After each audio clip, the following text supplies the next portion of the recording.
Hi, HRN listeners. We're celebrating our 15th anniversary, and we have a really fun campaign and an ask for you. This 15th anniversary tour is aiming to bring you closer to unique food and music experiences in some of the most exciting cities in America.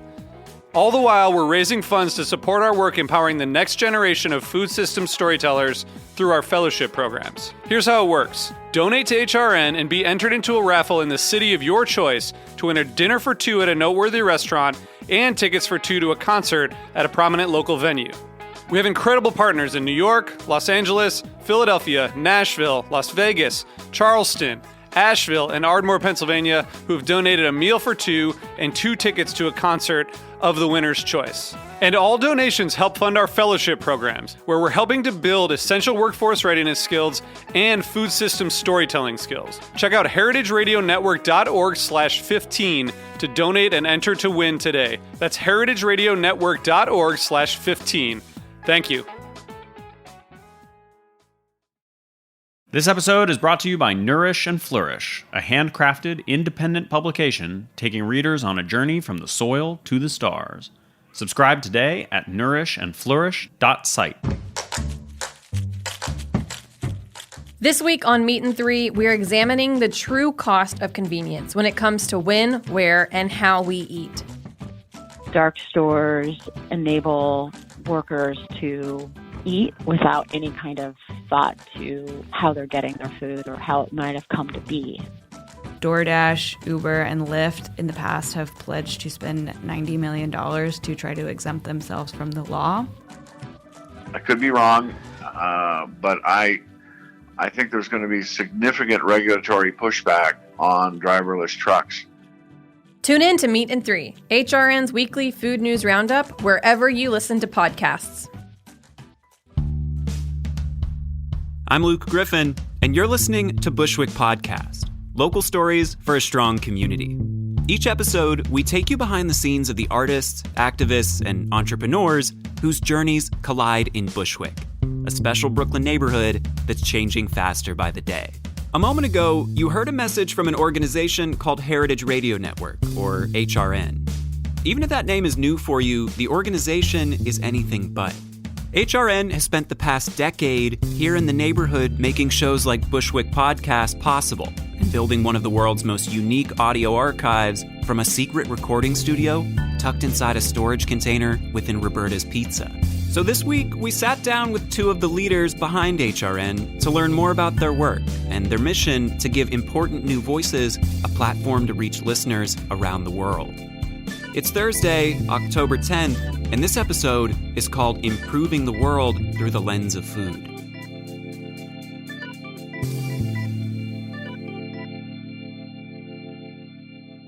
If you could please just introduce yourselves and share your role with respect to Heritage Radio Network.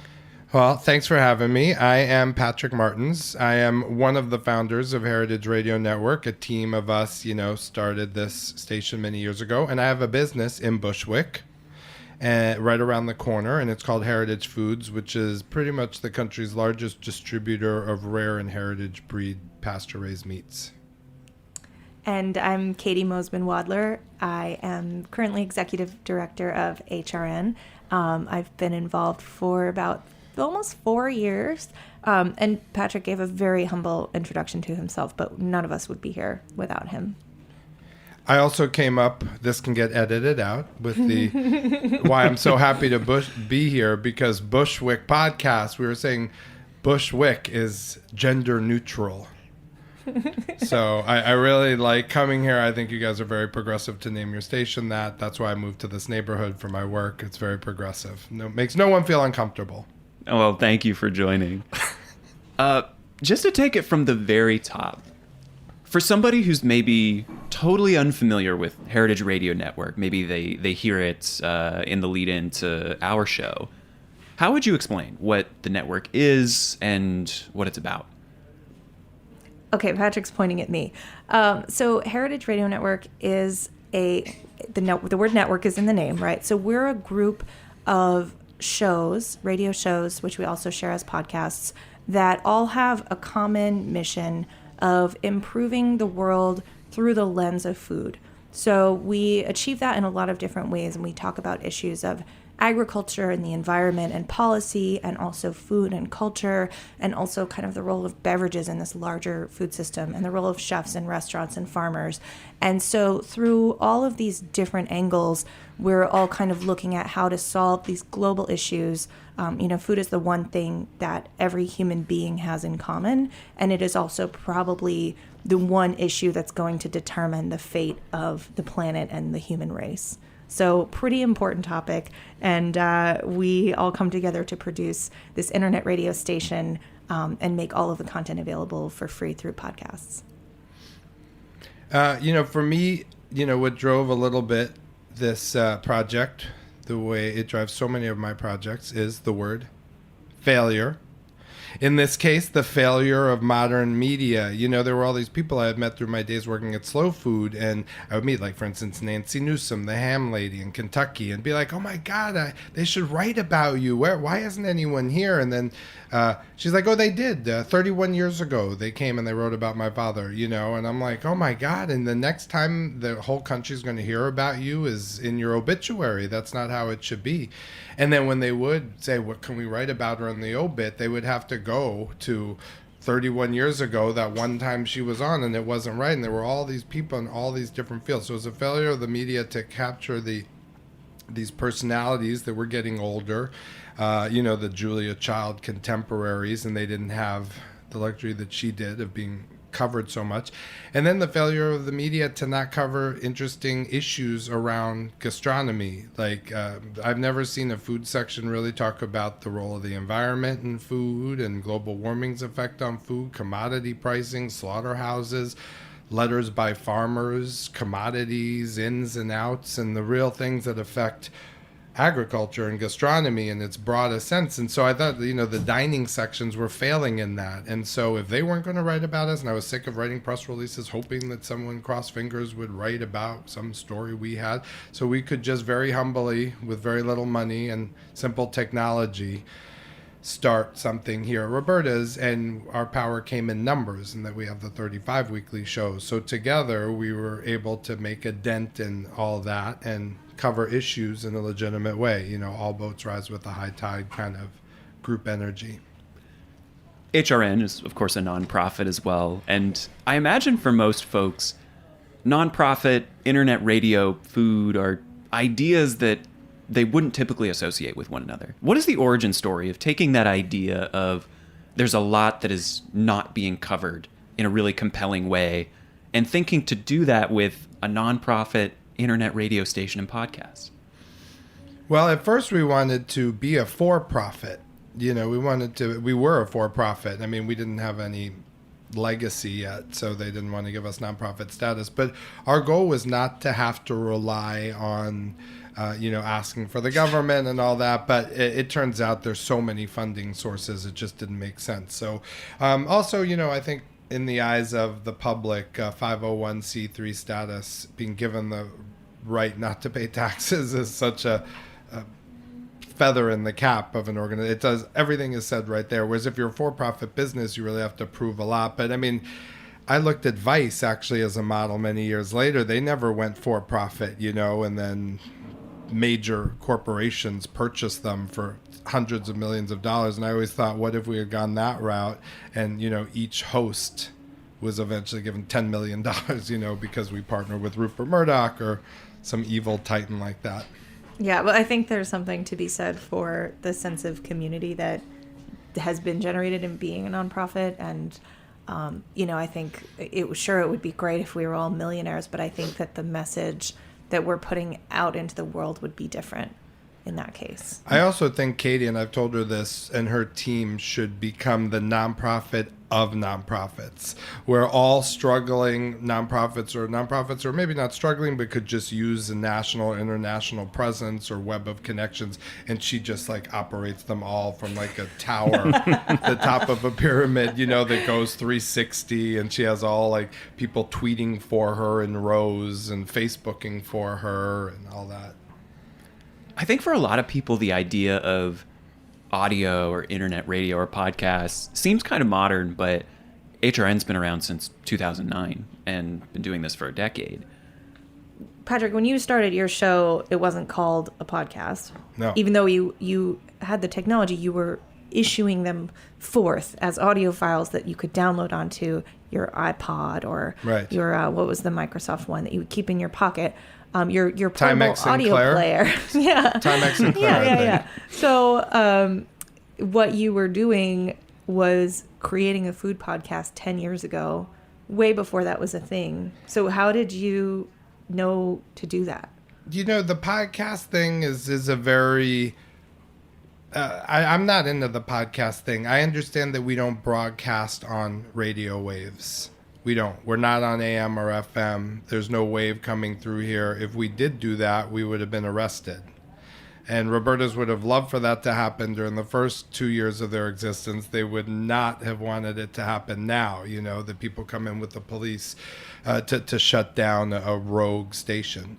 So we played by the rules, but we did want a little satellite, even if it was just for Roberta's itself. We did want to be able to broadcast somehow. But what is unusual about this place is that everybody, or at least 95% of the shows, comes to this spot at a set time each week and does it volunteer 45 weeks a year.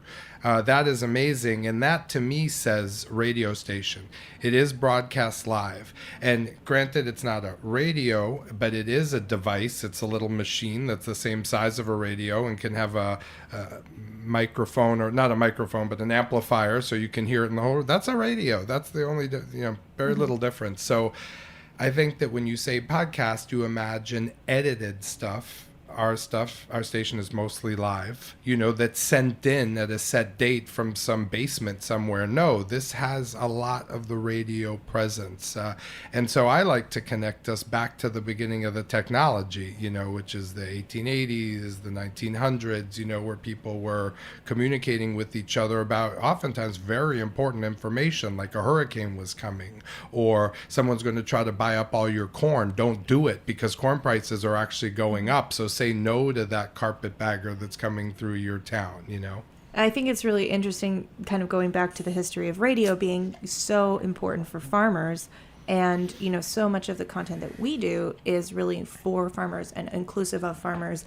And actually, by being on the internet, we're able to be accessible to more farmers because, as you probably know, Bushwick is located in New York City, where there are some farms, but it is not a huge agricultural destination. No. So by not being FM based or AM based, we're able to reach farmers all over the world, wherever they may be, regardless of the sort of access to signal, because the world is so connected now. So it's a little bit ironic that we're kind of going back to the history of the significance of radio and the importance of communicating about food systems through radio, but achieving that in this different way of being able to get that signal around the globe very inexpensively. And also because we're internet-based, we can say whatever we want.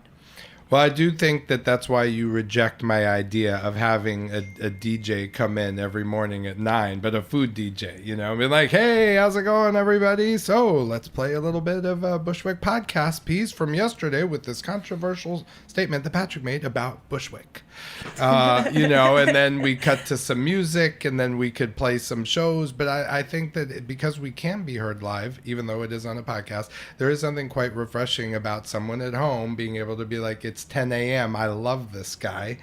And I just hit him on play while I do my work or my stretching or my exercising, and it's current. And they talk about news just by default. I mean, if something comes across the wire, they'll talk about it. So but I understand why you reject my idea now. I don't reject it. We build together. Something that you both alluded to is where we are right now, which is actually within Roberta's, the pizzeria. Could you explain a little bit about that in terms of where we are right now, the significance of that, and how this partnership came about? Well, that's a radio question. That to me says a radio station, with Elvis Presley out there and being like, hey, can I come in? And we're like, oh my God, is that Jose Andres? Call him in. And we knock on the glass, and that says to me radio and a green room and all that, which is truly what we have. But it just came about as understanding that if radio was going to be successful and if we were going to get chefs here, because it was started in many ways as a way to keep chefs interested in heritage foods and in therefore buying sustainably and thinking about these kind of causes and getting some play, for their support of these things. They were rewarded, if you will, by able to come in here for an hour and talk all about what started them, who their mentors were. We weren't like, you get 3 minutes, kid. Get it all in. We're going to ask you one question, which won't even be a very good question. You got to answer it in 3 minutes and tell everything. It wasn't really right. So anyway, the Roberta's guys, they were just cool. They loved to build. It was kind of started with a hippie/army mentality where they treated this energy of craziness, but through army type regimens. And they, even when they opened their bakery, they opened at 6 a.m., which nobody was around, but they insisted upon it. That was that guy, Chris. He really pushed for that kind of military style thing. So when we said, can we drop 2 shipping containers in? He was like, I'm going to build it myself. I'll build the thing. I'll build the DJ booth. He saw it as a challenge. He probably also thought we were going to go out of business in a few weeks, and then he would get 2 shipping containers, for free, especially decked out. This is actually quite nice in here. So it started very organically, the way many other things started here, including the Brooklyn Grange, the world's largest rooftop business, was formulated here. There was a bunch of people who made clothing for motorbikers, leather clothes and designer fashions, super good. Their business took off, and they put clothes on some of the biggest Hollywood stars, and you can see them. So yeah, there's a lot that happened here. And Caity, as the steward of this space now, how would you describe it? Where, for somebody who has no idea that there's a fully equipped recording studio within a pizzeria in Bushwick, what is this space, and what does it represent for the community that HRN is building here? Yeah, so the shipping container idea has taken off as this huge fad now, and now you can find anything inside a shipping container, from a swimming pool to a hydroponic farm to a radio station. So it became trendy after the fact, but I think what is represented and what you feel when you walk into this space is, you don't need a ton of resources to make your voice heard, to put something on the map. And, people walk in here and, a lot of people who are coming out to do a radio interview for the first time, sometimes they're big celebrities and they spend a lot of time in TV and radio studios that are super hermetically sealed and they're very sterile. And when you walk into our shipping container, it feels a bit like you're at a cabin in the woods, a very cozy, everything is wood paneled. And then we're sitting here inside of the restaurant dining room, basically. So there's a window. We're kind of sharing an experience with everybody who's eating and having pizza outside and looking at us, wondering what we're talking about in here.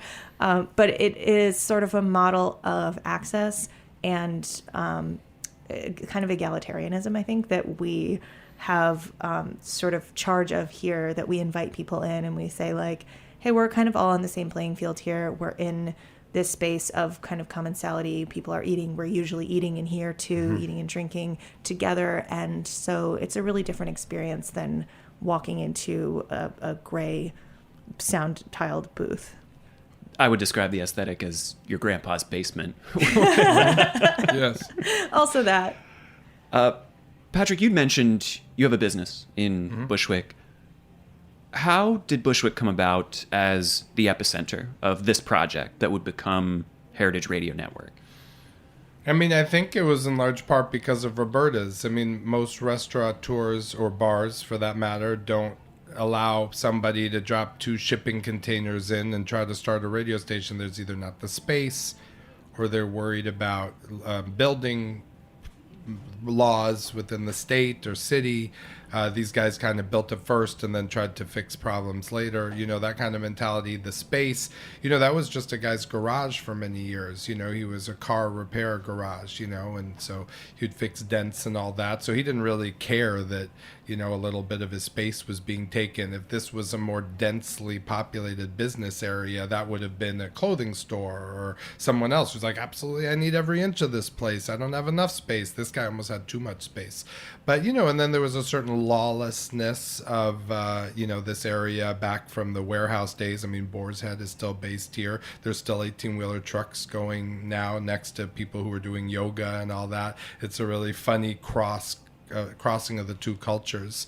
But no, Bushwick. But the main reason, if you really want to know, is I think because of the L train.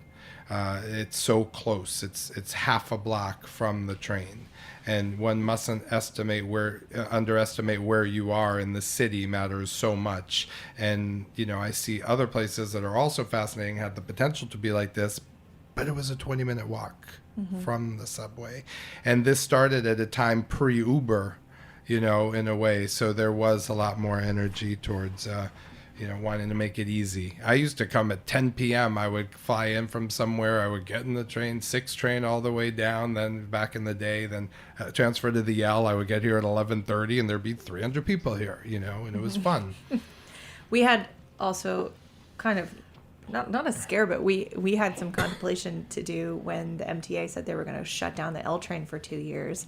And so we had a big reckoning about what that would mean for us, because it is, a good solid 15-minute walk to the JMZ, which is, not such a quick shot into. No, it's not Union a pleasant Square, walk you just at all. can't, and it's, the walk is, if boring. There's not a lot going on out there. There's, if the weather's bad, it's just not good. Yeah. So we were thinking, like, what are we going to do? Because it's so important to us that people can get here from the city really easily on the train. And, we kind of decided, like, we're going to hold out. We're going to stay strong. Like, this location is so much part of who we are. There were other nonprofits and businesses that were like, shutter in the day because of the L train. I was like, wait. Businesses closed. That's why Governor Cuomo was criticized. Right, because he waited so long. They really kind of did this Hail Mary thing at the end. Well, no, he just wanted to make de Blasio look like a loser. Yeah, exactly. He's like, you didn't even call the most progressive business in subway building, you idiot. Well, I just fixed it.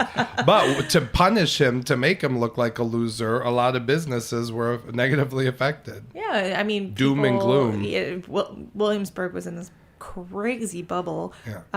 But, property values dropped a lot. Yeah, I know. A lot of developers I demanded really a rent decrease. Nice, yeah. And they gave it to me. I mean, so I think that, like you said, you can't really underestimate the importance of having that train line nearby, and sort of the relief that we felt, but also the sort of devotion to the neighborhood of, like, no, we're going to keep trucking. We're going to get through it. But 2 years is a really long time. And, with us, we're a nonprofit. That's a lot of cars to pay for. That's a lot of alternate arrangements. This is why it can be annoyed with the board of directors, because we're like, partner with Uber, where they just drive everyone around for free. There's our idea. We've solved it. And she's like, but wait, I have to actually try to make that happen. We're like, the details. Mm-hmm. Yeah. It'll be fine. They'll do it. Free rides for everyone. No, but that was a challenge. But that was my thing, is just pick everybody up. It's now a $15,000 budget line item to pick old people up or very young people with their kids from the subway, even though that's a $3 cab ride, or to have volunteers driving around. Because, you can't let that stuff beat you. And then also, hopefully the station will be around for 100 years. I mean, Roberta might have that staying power. That certainly looks good that they have the potential to do that. So you don't want 2 years blip to affect it.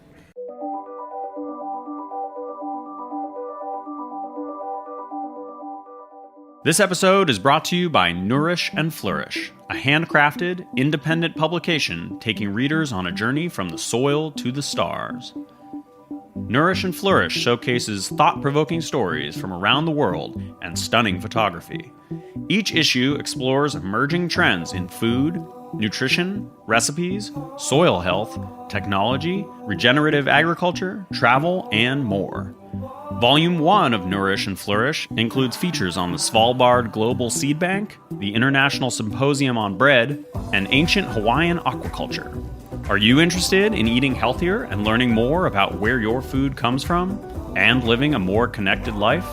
Subscribe today at nourishandflourish.site. For $29.99, you'll receive 3 issues. That's 38% off the retail price. Nourish and Flourish, connecting readers with the people and stories that make a difference in living a more balanced, healthier life. Subscribe today or find a retailer near you at nourishandflourish.site. Are you enjoying this podcast? Heritage Radio Network has plenty more. My name is Katie Kiefer, and I'm the host of What Doesn't Kill You here on HRN.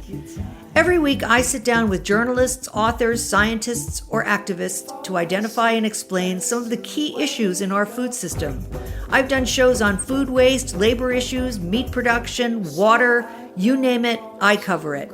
You can find What Doesn't Kill You wherever you listen to podcasts and on heritageradionetwork.org. Katie, you started to speak to this, but what has HRN's relationship with the neighborhood of Bushwick looked like as the organization has grown? Yeah, and I think, I wasn't here sort of in the early days. And so, what I've seen just in the last 4 years is this, 2 blocks from the subway to here changing pretty dramatically, and like a lot of new businesses going in. We have sort of a built-in engagement with the clientele of Roberta's, which is, pretty diverse. People are coming in, people who are working construction jobs will come in and eat lunch. And then also, big celebrities who are visiting New York will like make this a super priority destination. So, there is a lot of kind of built-in interaction with the people coming into Roberta's. But, we're like literally in a metal box inside of here. And so, it is something where we try to be a little bit more aware of, what's going on in the broader neighborhood outside. And that's why we were so excited to partner with Bushwick Podcast too, because, we're here to talk about food. And a lot of people see that as like, oh, that's not for everybody. That's just a certain level of, kind of high elite, people who have money and leisure to think about food. And we don't see it that way because, I already talked about everybody eats. And it really does affect all of us so deeply. And so, yeah, we're sort of, we do try to like take our interns on field trips to spots in the neighborhood, and kind of get out there a little bit more. But it's like, also very easy to like take the train in, come into this container and go back home and be in, sort of this couple blocks of hipster enclave of Bushwick, and then not have as much awareness of what's going on outside. And now also we do have an office in a brand new building, which is a co-working space, which is also kind of representative of how that neighborhood is changing. There are a lot of these new spaces going in, a ton of new businesses. There's a hotel going up, rumors of Netflix opening across the corner. But that also does build in some additional opportunities for us to know, like, what other businesses are happening in this area? What does that change look like? But it is harder to be connected to, I think, the residents who live here all the time or who've been here. Do you interview them on your bit, the local residents? We focus exclusively on Bushwick. No, I know, but I mean, do you get some of the people who've been here for 30, 40 years? Mm-hmm. Okay, good. That is very important because, they're not the type of people who usually get interviewed when it comes to trying to figure out, like, trends in the neighborhood, but yet they know more than anyone. Mm-hmm. Thinking ahead, the neighborhood is changing tremendously. What role do you think about HRN playing moving forward? It depends if there's flooding. Is this a high area, like Prospect Heights? Important question, are we underwater? Assume we're not underwater. Not underwater. And what are you talking about? Like in the year 6000 or the year... maybe a little more than near future. 2500? Maybe 2400, 2300. So wait a second. 2400. So wait, that would be my great-great-great-great-grandchildren? How many greats come in a century? 2? 3? 4?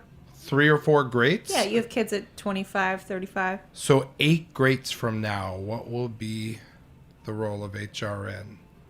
Well, of course, they'll be struggling with budgets since they have to cryogenically keep you and me going. Yeah, that's be, keeping our heads very expensive in the freezer is going to be important line items. Yes, a lot of liquid nitrogen. I might be up there. Like one day, someone will be like, "I forgot to charge Patrick's cryogenic." They're like, "Just hang the head on the wall next to Katie's." Yeah, taxidermy style. It really helps people feel at ease when they come into the studio. What is the role of HRN? I mean, I don't know. It depends. I think they need to get into video. and transition into other things. I think, teams like Netflix will see that chefs are not the only people who should be captaining your passages through time and space. And, you can also have our hosts take you through so I think TV, radio, movies could be made. I mean, a short documentary could be made. I mean, so I hope that you just kind of expand, but I don't necessarily think it's not in more shows. You don't need 150 shows. No, by no means. I think you could stay 35 to 50.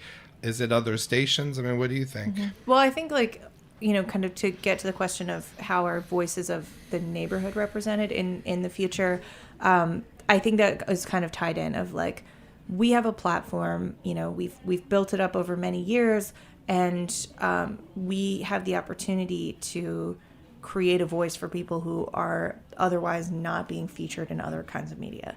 So I think we have a responsibility to make sure that that voice is open and available, and that it does benefit the local area. And so, making sure that we continue to have space and representation for hyper local voices.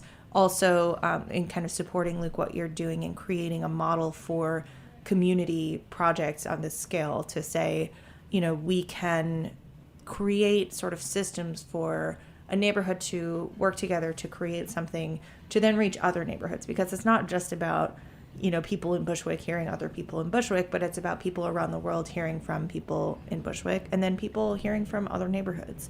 And just thinking about, issues of gentrification and of sort of economic systems change and commercialization are not unique to this place.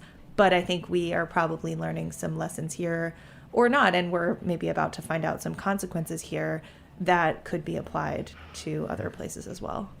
And following up on that, we've been talking around this, but what does HRN sound like? What's an example of content for somebody who is maybe not active in seeking out food media? They may not be involved in the food industry. What does HRN have for them? Well, to be honest with you, I mean, to answer that question, I think that the content would always be the same. I think the format needs to change. The main course tried to be like The View. The main course tried to be like The View so that no one was ever talking for more than 20 seconds. It was truly dinner conversation, which is basically the format for most media out in the world. And I think that all of a sudden the 1 hour interview with people, especially when I listen to myself, is extremely boring to most people. I hate to say it.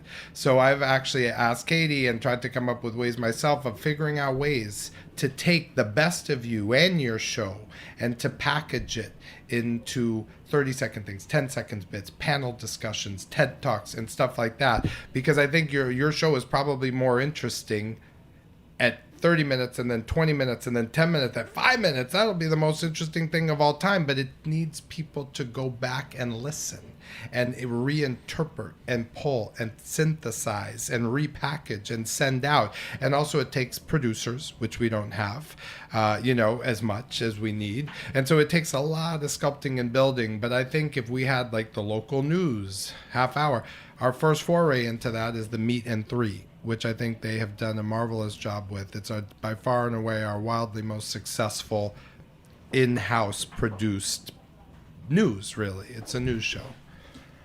So I think I can maybe summarize and say that the sound of HRN is going to vary from show to show, and we kind of have something depending on the kind of mood that you're in. If you are super fascinated by one particular guest or one issue, you can hear an hour-long, just completely raw conversation that's going to be super interesting. But that's not always kind of the format that's going to work for you outsiders when you're commuting or when you're sort of dipping your toe in. So then we have shows like Meat and Three that are, they're just quick snapshots. They're not meant for somebody who's just, working in the food industry. They're meant for anybody who has, maybe just is beginning to develop an interest in what actually does food systems mean, and what does it mean to think beyond what is this bite of food that I'm eating right now, and do I like it or not, or was it expensive or inexpensive? But to say, how did this get here? How did it come to be? And we have a lot of really funny stories and interesting news happening that's just not being covered anywhere else. And so that's a great way to just get like a quick snapshot. But we have everything in between. And then we have shows like The Main Course, which are like unedited, kind of like raw banter, but also they move really quickly and you're going to hear really, really current updates. It's kind of like that, new take on the news that's happening right this second. I mean, I think when we started, we wanted to unpack things. We wanted to talk about your grandmother that taught you, and then where did you go to culinary school? And we did that for 10 years. And we have a Hall of Fame with almost 400 people, which is the best 1% of that group. We've done 13,000 podcasts. So, I mean, that's been a very successful thing. And now I think that unpacking lasts for 10 years, and then packing and repackaging is in the next 20. And I would love to have a high-powered ex-NBC morning show news producer being like, the podcast, Brooklyn Bushwick podcast had 2 good points. That's it. A whole hour show, but those 2 points are great. And we're going to use it when we package it with the best of the main course and the best of the meat and 3. And then we're going to get into more interesting ways where I think other media sources will be like, they so perfectly delivered me the news, even like Entertainment Tonight, about what these 3 movie stars or athletes eat and why food is so important to them. And we don't even have to edit it. Just play it, and when we're getting into that role and also getting people to say, what is their essence? What are the best points that they've made about themselves and their work and observations they've made? The really edited, super edited. They've said it 5 billion times to everyone, from who they met in the elevator to their parents, to their husbands and wives, to their friends. They said it so many times that they're ready to give us their best 8 minutes, 3 minutes. And then we're getting the best of everybody, and we're accumulating all those life lessons from all these food people, because this is the best, most powerful food archive ever created in the world. The HRN archives is the most powerful. There's nothing that's even close. So in terms of, sheer volume and depth and all that. So it's a responsibility for us to package 13,000 individuals. I mean, it's probably 26,000, 50,000 people who've been through this studio. How do we most teach lessons about who we are now for the future, and for, us now to learn and live with? Yeah. And I think also we have a responsibility, like you said, to preserve that archive, because that's what keeps us from being shallow. Because my pet peeve about most coverage of any important issue related to food in other news media, it's sort of like the mainstream news, is that, everything gets distilled into 12 seconds. And, we were talking about nutrition research yesterday. It's very, very nuanced, and you can't just distill an entire issue into like a jazzy news bite necessarily. So we kind of have that super in-depth coverage, and then we say, actually, like, here's the really important takeaway, and here's what you need to know, and here's how to get a background in understanding these issues. But we're not just here to make it glossy. We're here to say, this is what's really important.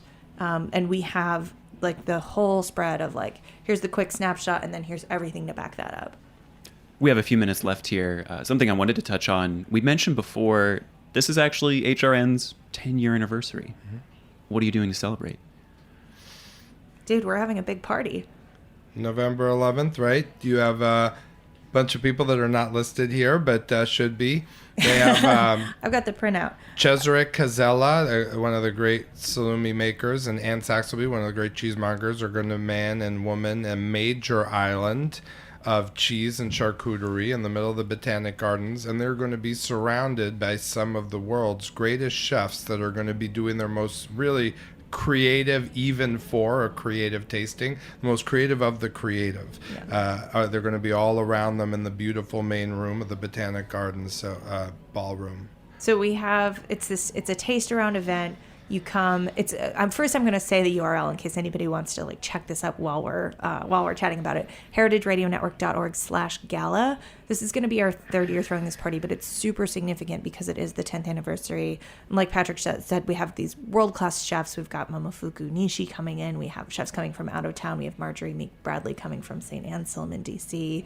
We have Todd Richards coming from Atlanta. We've got hometown heroes from Union Square Hospitality Group. Not hometown barbecue. Not just hometown barbecue. heroes. He doesn't We've buy got, Heritage. This is really, I'm excited. I'm having dinner at Union Square Cafe tonight, so I'm super stoked that Say Daily hi to Liz. Provisions is doing a collaboration this year with Marta, which is going to be super cool.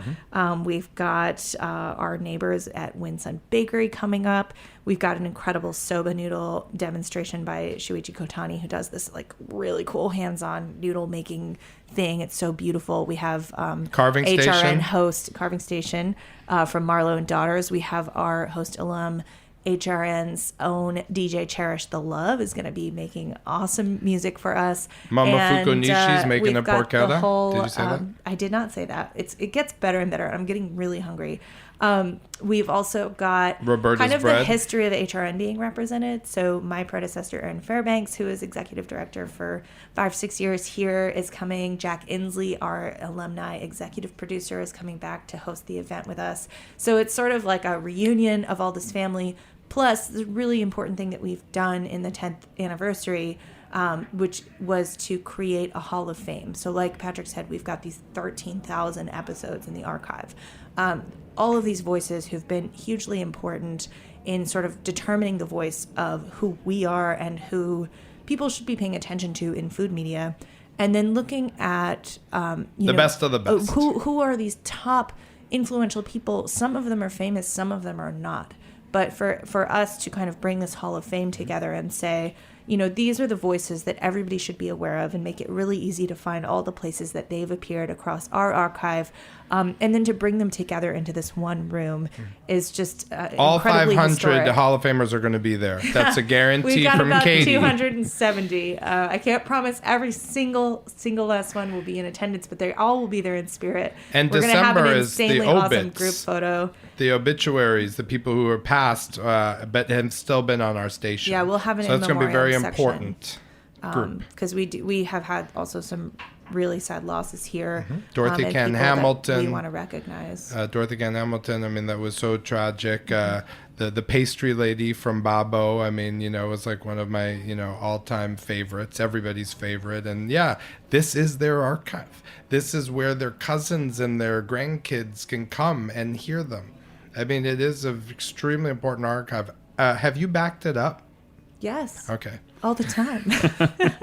That's we'll just give a shout out to say thank you to Amazon Web Services for their generous support. I still ask Katie once a year, I'm like, download it, put it in your pocket or in a knapsack, or maybe it's so big now you need a little rollaway bag and keep it in your house. Because God forbid someone messes with the cloud. Yeah. You know, we're like, it didn't affect us because Katie has a version as of 3 weeks ago. No, we in do her have house the in offsite Connecticut. drive storage too. Good. Yeah, it's important. What is that, Manhattan Mini Storage? I'm not telling where it is. You kidding me? Well, thanks for having had us on. Thank you, Luke. So I hope that anybody who's listening will be able to join us at the Brooklyn Botanic Garden on November 11th. It's going to be very, very spectacular in the food and drink experience, but also this is the kind of gathering that you really, I'm just going to not be humble at all and say you cannot find this anywhere else. This has never happened before and will never happen again. You need to come on November 11th to really experience kind of the magnitude of force that's going to be in this room. Is it true they're going to, what do you say when you take someone out of the grave? What is that called? Zombies? No, when you unearth them. Exhuming? Oh, exhume. Exhume. Yeah. Are you going to exhume? Is it true Julia Child is going to be there? I'm working on it. Oh, that would be There's great. a witch store over on across the corner here, and so I've been hitting them up to see if I can bring Julia back. There's also going to be a fun photography thing. I don't know what it is. It's like you take your picture with next to a cutout cardboard of Alice Waters or next to a kitchen or some James Beard skit, something. We got to try to recreate a photo booth opportunity so that we have a chance of going viral. So anyway, it's going to be super interesting to see what we choose. You have to come. Come find out. The final thing I would say, for anybody in Bushwick, individuals, groups, businesses who might be interested in working with HRN, is there anything you would share? Yeah, come talk to us. We're always here. We do a lot of kind of just like having pizza with people in the neighborhood to talk about just how we might be able to help each other. You know, I think there's so many ways. They don't cost any money, and we want to be connected. So you can always reach out. You can email us at info@heritageradionetwork.org. Don't tell anybody, but I check that email. So you should just hit us up, come say hi, even if there's not like a particular agenda in mind. We never know what we might be able to do in the future together. We've got all that info and more in the show notes for this week's episode. We'd like to extend our sincere gratitude to Caity and Patrick for sharing more about HRN's history and its work here in the community. We'd, of course, also like to thank you for joining us this week. We'll be back with another story you won't want to miss, but in the meantime, we'd love to know what you're interested in hearing and how we can do better. Get in touch by emailing us at hello@hearbushwick.com or by DMing us on our Instagram @BushwickPodcast. We can't wait to hear from you, and we'll see you soon. This program is powered by Simplecast. Thanks for listening to Heritage Radio Network, food radio supported by you. For our freshest content and to hear about exclusive events, subscribe to our newsletter. Enter your email at the bottom of our website, heritageradionetwork.org. Connect with us on Facebook, Instagram, and Twitter at heritage_radio. Heritage Radio Network is a nonprofit organization driving conversations to make the world a better, fairer, more delicious place. And we couldn't do it without support from listeners like you. Want to be a part of the food world's most innovative community? Rate the shows you like, tell your friends, and please join our community by becoming a member. Just click on the beating heart at the top right of our homepage. Thanks. Hey there, I'm Lee Ullman here with some big news from the National Young Farmers Coalition. We're partnering with Heritage Radio Network on a special season of The Farm Report. It's all about what's happening with the Farm Bill and how it impacts farmers and eaters. I am growing diversified vegetables on land that's been in our family for 150 years. And so with the pandemic, gentrification, property values going up, we had to sell the land and we lost it. Join us as we uncover the untold stories behind this massive piece of legislation that shapes how we grow our food, what we eat, and so much more. The problems we have had, those are things that come from earlier Farm Bill and USDA policy, right? Like Earl Butz, get big or get out. It's my responsibility to know not only what I'm eating, but then like how that all came to be. And realize like, wow, like this piece of legislation, all this money, like it's technically something that I support as a taxpayer. While Congress debates the next Farm Bill, this is not just an invitation to listen. It's a call to action. Be part of the conversation. Subscribe to the Farm Report on Heritage Radio Network, wherever you listen to podcasts.